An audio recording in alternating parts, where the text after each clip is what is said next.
A soaking wet qualifying saw Valtteri Bottas take his first pole position in Formula 1. Bottas placed ahead of Nico Rosberg, who was favourite for pole. Ferrari lock out the second row of the grid ahead of Lewis Hamilton and Max Verstappen on row 3. The second Williams of Felipe Massa lines up 7th, while Romain Grosjean splits the Force Indias. Kevin Magnussen and Esteban Gutierrez both placed ahead of the Red Bulls, while sister team Toro Rosso saw Carlos Sainz split them. Pascal Wehrlein got ahead of his teammate while he split the Saubers. Jolyon Palmer had an engine leak before qualifying, as did Fernando Alonso. Jenson Button, the last driver to set a time that was only good enough for 20th place on the grid. Wet weather predicted for the race, an interesting prospect and a great opportunity for Bottas to get Williams' first win since 2012. Now the Russian Grand Prix.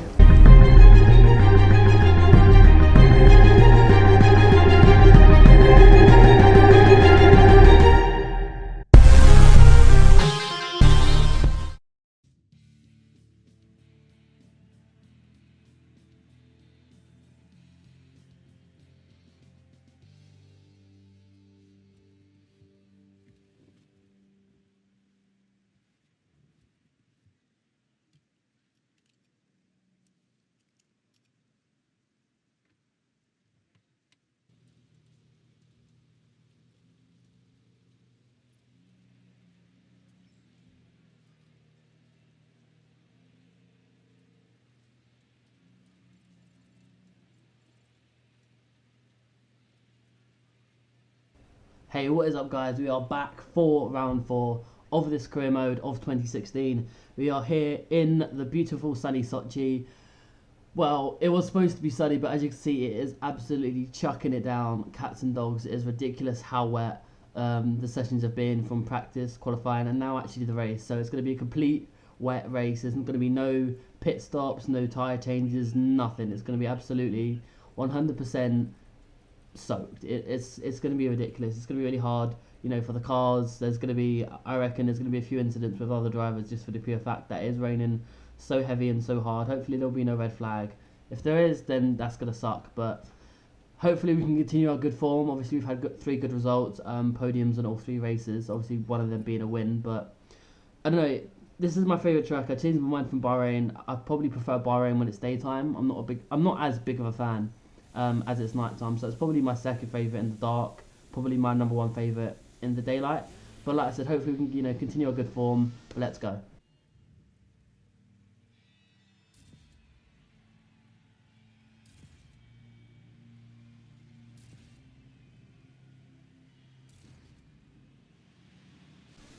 Valtteri Bottas made it onto pole. He did a stellar job. We are in 4th place next to our teammate, just behind Nico Rosberg. So it's 5 lights. We are waiting, and we are finally underway now. We got off to an alright start. Actually going to do a bit of a better job than our teammate. It looks like he's going to get bogged down on the second phase of the start. We actually can see we've actually got the white arrows to our left, which I'm not sure if that's fair. We've got another one to our right as well. So we're going to be boxing in. We're going to go 3 wide down this straight. We're going to look for a nice little piece of air. We actually end up clipping Sebastian's front wing, so we're going to end up going wide because we lock up a little bit. So we potentially can lose a few positions as we do to Nico Hulkenberg, and Max Verstappen is actually up there. I think he might even take 3rd place off Nico Hulkenberg if he can continue the line through. But we're going to go side by side. I think that's Sergio Perez to our right. We're going to push him out just a little bit and hopefully got the inside of Max just to, kind of gain that 4th place, because we really need to hold on to that. We don't want to lose too many places, so we haven't gained any places off the start like we would want to. But all in all, I don't think that's too bad. But moving on to lap 2, we've got Kevin Magnussen, I believe, in chase of Fernando Alonso. So the grid's kind of fanned out a little bit because of the wet conditions. So it looks as if he's going to make a move up the inside, and he does. So Kevin Magnussen does get past Fernando Alonso in that McLaren. Fernando Alonso not done too well this season. Hasn't finished the race at all, let alone getting the points. So hopefully, him and Jenson Button can get, McLaren's ducks broken and get them actually to finish the race. I think that'd be a very good start. But I think Fernando Alonso is actually going to have a run on Kevin Magnussen coming into the first corner. So he's right up his gearbox. He's got the spray of Danny Kvyat ahead of him, so it's going to be hard for Magnussen to see as he locks up, and they're actually going to make contact, and they're both going to go into the wall with terminal damage. We're going to have to have a look at what actually happened on board with Magnussen. Like I said, he's got the spray of Kvyat, so that kind of, he locks up a little bit. So I think as he's going to come back onto the racing line, he just collects Fernando, and they just both end up going into walls. That's a terrible start.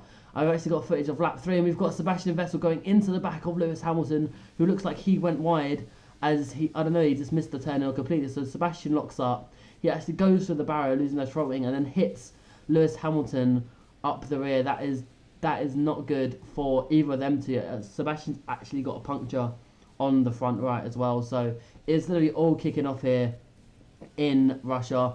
Now moving on a bit forward in the race, we've actually got Carlos Sainz chasing Danny Kvyat, and it's going to look like there's going to be another issue here surely, because he comes on it, do they touch, and he ends up in the wall as well. So there's cars flying off left, right and centre. Let's have a look and see what happened here. So Kvyat goes very slowly, and it looks like Sainz does an avoiding action, but ultimately puts himself into the barrier, which is obviously not what we want for him. But anyway, lap 5, we are back on board with Kimi, and we're actually going to be chasing down Nico Hülkenberg. You can see in the top left, Bottas still has the race lead, so he's doing a fantastic job ahead of Rosberg. We're going to look to the inside, and we're going to dive down his inside. He brakes a lot later than us, but we're going to have to hang him up to dry on that right hand. We're going to take the position, so we move up into 3rd place. We need to catch our breath. It's getting crazy. So I think we're on lap 5 now, and we've actually got a very wide Jolyon Palmer behind, I want to say that's Danny Kvyat or Daniel Ricciardo. It's one of the 2 Red Bulls nonetheless. So he lost position, he looks very wide. I'm not quite sure what actually happened there, but you can see he's actually going to make a move round his outside. That is a fantastic move from Jolyon Palmer.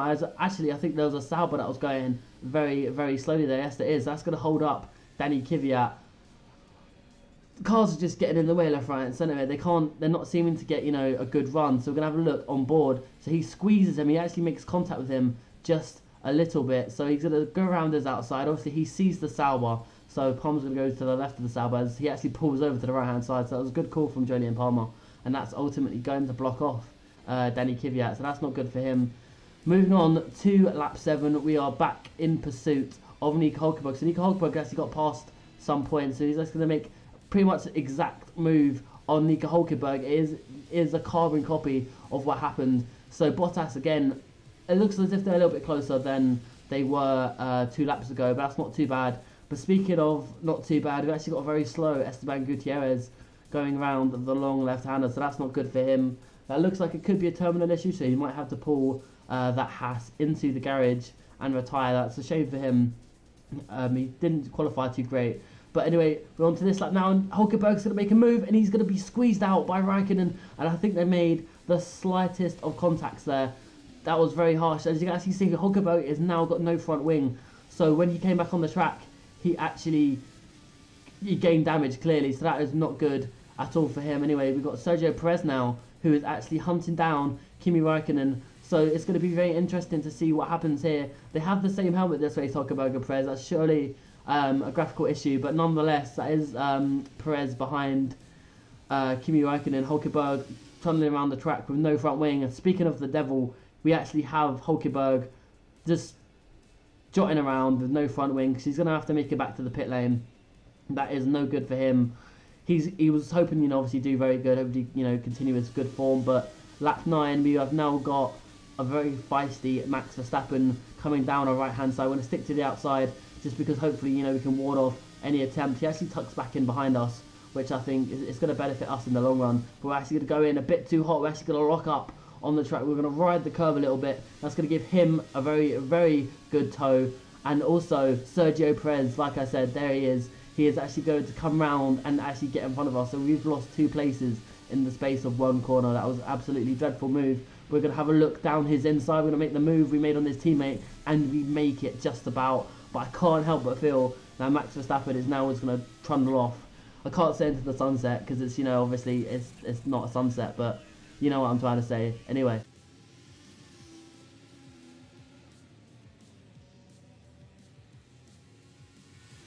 We're now looking on board at a replay of what actually happened with the first corner incident. So we went over a bit of debris. I don't think that had any issue, but nonetheless we lock up heavily. So that actually let Sergio Perez and Max Verstappen actually through. So that really, really was not what we needed.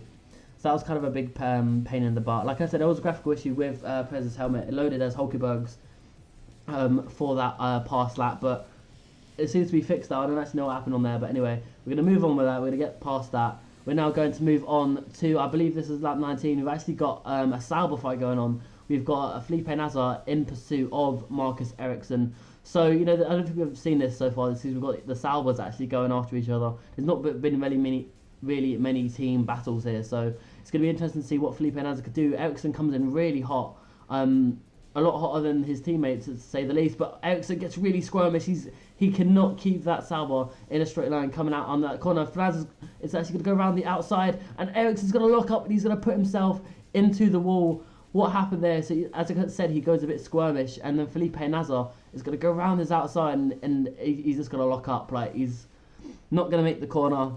That's going to be him done. So, lap 10, and we are now coming towards the end of this race. But we've got Sergio Perez now actually going to try and make a move around the outside. So, these Force Indias are becoming a right pain in the air, because literally they are right with us this race. It isn't what we wanted. Bottas is still leading, so he's doing a fantastic job. But we're going to come around this corner, and we're going to go a little bit hot. Not too much, but we managed to keep off Sergio Perez because we did not want him past us. Again, on the end of lap 10 now, we've got, I believe that's Julian Palmer in the pursuit of Lewis Hamilton, who had that earlier issue with Sebastian Vettel, who just missed the braking point and ended up straight in the wall. So Palmer in a Renault, can he catch the Mercedes of Lewis Hamilton in a straight line? It doesn't look that great. Hamilton got a great exit out of the corner with the acceleration of that Mercedes engine compared to the Renault, but Palmer is actually holding on to the Mercedes. He's going to have a look down his inside, and he is going to make the move. He's going to lock up a little bit, but he's going to force Hamilton to break down a little bit slower to actually make the corner. So that was a fantastic overtake there by Jolyon Palmer. He did a fantastic job. Anyway, we're going to move on to the next clip. We've actually got Felipe Nasr hunting down Pascal Wehrlein. So we're going to see how well this Sauber does against the man who's got a Mercedes engine against this, like I said, this Sauber Ferrari. So it's going to be interesting. It's absolutely terrible visibility behind the car. So he's actually going to go out really wide. He goes really, really wide, but he's still going to come down the inside line of Pascal Wehrlein. He's actually going to make that stick, unlike his teammate who could not keep that car in a straight line. So a very good job by Felipe Nasr to actually make that stick and do a very good job. Lap 12 now, we have got Jenson Button.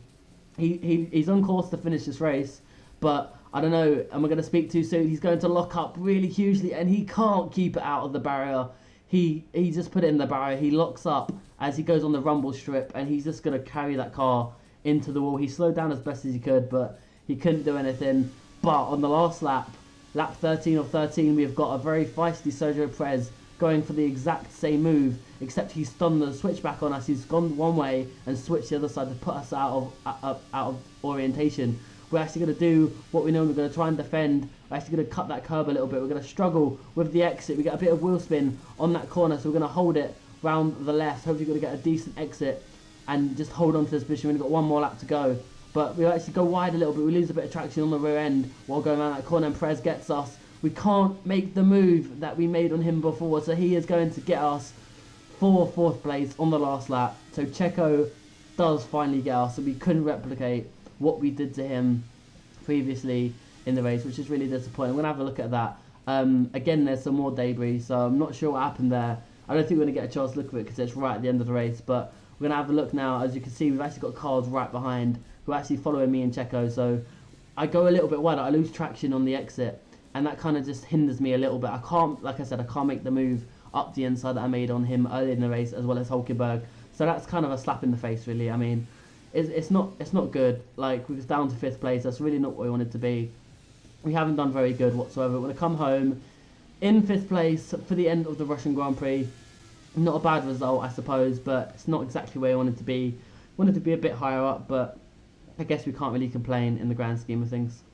Not a bad result, I suppose, but not exactly what we wanted. Valtteri Bottas converted his pole position in qualifying into a race win. The Finn claimed his first F1 win in Formula 1 ahead of Nico Rosberg. Max Verstappen took 3rd to claim his first podium in sport. Sergio Perez overtook Kimi Räikkönen on the last lap to come 4th. Felipe Nasr stormed through the field to take 8th place ahead of double point scoring Manor. Lewis Hamilton had a dreadful race, finishing P11 after Sebastian Vettel collided with him on lap 3. Daniel Ricciardo finished for the first time this season ahead of Felipe Massa and Danny Kvyat. Nico Hulkenberg was the last of the drivers to finish this race. Both McLarens DNF'd, as did Esteban Gutierrez, Marcus Ericsson, Kevin Magnussen and Carlos Sainz, the Spaniard having a heavy impact avoiding Danny Kvyat. GP2 and GP3 kicks off next race. See you in Spain.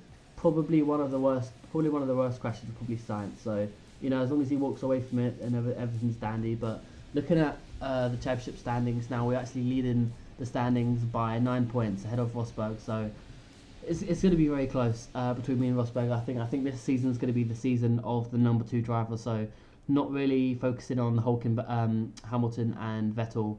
More or less Raikkonen, Rosberg, Bottas and Hulkenberg, as Hulkenberg, is the number 2 driver this year. So I reckon that's going to be kind of interesting to see how, the number 2 drivers do. I don't think they'll do too well. Obviously, Lewis and Vettel will obviously come up against them all the time. But Perez down in 8th place, ahead of Felipe Massa, so that means Force India actually doing a stellar job against Williams. If we look at the constructors' standings, we can actually see they are only 3 points behind. So that's really good. It's very encouraging for Force India that, they're only 4 points behind. We're only 1 point behind Mercedes, so that's also very encouraging. I think we've had better results than Mercedes. Obviously, we've had 2 race wins, where Mercedes have only had Lewis Hamilton win in Australia. So Toro Rosso bringing up the rear more or less in the midfield. So they're in 5th place, crucially still ahead of Red Bull, which is interesting. Renault still ahead of Haas at the moment, so that's obviously going to be really, really good for them. If they can get more points, that'll be really handy. Manor, actually, they're on the board now with 4 points, very, very similar with Sauber, who are also on 4 points. So it's still McLaren, who are yet to finish a race, as well as actually get some points in the championship.